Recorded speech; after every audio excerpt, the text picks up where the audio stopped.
Hi, നമസ്കാരം. ഇന്നത്തെ വീഡിയോയിൽ നമ്മൾ നോക്കാൻ പോകുന്നത് വേർഡ് ഫയലിൽ എങ്ങനെയാണ് ലൈൻ നമ്പർ കൊടുക്കുന്നത് എന്നാണ്. ഇത് വളരെ എളുപ്പത്തിൽ കൊടുക്കാൻ പറ്റും. വീഡിയോയിലേക്ക് കടക്കുന്നതിന് മുൻപ് ഒരു കാര്യം, നിങ്ങൾ ഇതുവരെ എൻ്റെ ചാനൽ സബ്സ്ക്രൈബ് ചെയ്തിട്ടില്ല എങ്കിൽ സബ്സ്ക്രൈബ് ചെയ്ത് തൊട്ടടുത്ത് കാണുന്ന ബെൽ ബട്ടൺ എനേബിൾ ചെയ്യുക. ഓക്കെ, നമുക്ക് വീഡിയോയിലേക്ക് കടക്കാം. ഞാൻ അതിനു വേണ്ടി ഇവിടെ ഒരു വേർഡ് ഫയൽ ഓപ്പൺ ചെയ്യുന്നു. അപ്പോൾ ഇതിൽ ടെക്സ്റ്റ് ഒന്നും തന്നെ ഇല്ല. ഞാൻ വെറുതെ ജസ്റ്റ് എന്തെങ്കിലും ടെക്സ്റ്റ് കൊടുക്കുന്നു.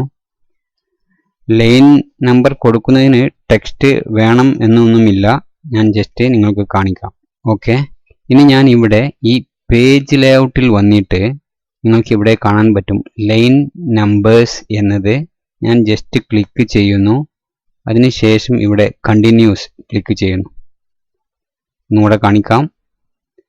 ഇവിടെ ലൈൻ നമ്പേഴ്സിൽ വന്നതിന് ശേഷം കണ്ടിന്യൂസ് ക്ലിക്ക് ചെയ്താൽ ഓട്ടോമാറ്റിക് ആയിട്ട് നമ്പർ വരുന്നതായിരിക്കും. ഇനി ഞാൻ ഇവിടെ ക്ലിക്ക് ചെയ്ത് ഇതുപോലെ എൻ്റർ കൊടുക്കുന്നു. ഓരോ ലൈനിനും നമ്പർ വരുന്നതായിരിക്കും, നിങ്ങൾക്ക് കാണാൻ പറ്റും. ഇത് അടുത്ത പേജിലേക്ക് പോയാലും അത് ഇതുപോലെ വരുന്നതായിരിക്കും. ഇതുപോലെ വന്നു കഴിഞ്ഞു.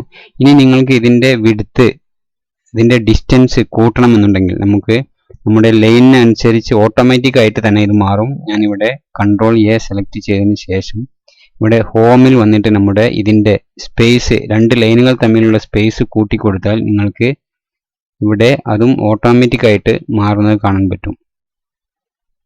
ഇപ്പോൾ ഇത് ഇനി വേറെ ഒന്ന് നോക്കാം നമുക്ക്.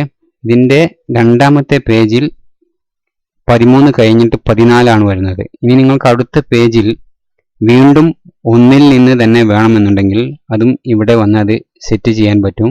ലൈൻ നമ്പേഴ്സിൽ വന്നിട്ട് റീസ്റ്റാർട്ട് ഈച്ച് പേജ് അത് കൊടുത്താൽ മതി.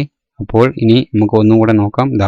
അടുത്ത പേജിലും, അതായത് ഫസ്റ്റ് പേജിൽ 1 മുതൽ 14 വരെ, 13 വരെ, രണ്ടാമത്തെ പേജിലും അതേപോലെ തന്നെ, ഇനി മൂന്നാമത്തെ പേജിലും അതുപോലെ തന്നെ.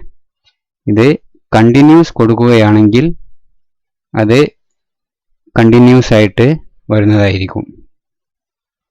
അപ്പോൾ അത്രയേ ഉള്ളൂ ഇന്നത്തെ വീഡിയോ. ഇന്നത്തെ വീഡിയോയിൽ പറഞ്ഞ കാര്യം നിങ്ങൾക്കെല്ലാവർക്കും മനസ്സിലായിട്ടുണ്ടാവുമെന്ന് വിചാരിക്കുന്നു. വീഡിയോ ഇഷ്ടപ്പെട്ടുവെങ്കിൽ ലൈക്ക് ചെയ്യുക, അറിയാത്തവർക്ക് വേണ്ടി ഷെയർ ചെയ്യുക, നിങ്ങളുടെ അഭിപ്രായങ്ങൾ കമൻസിൽ രേഖപ്പെടുത്തുക. എല്ലാവർക്കും നന്ദി.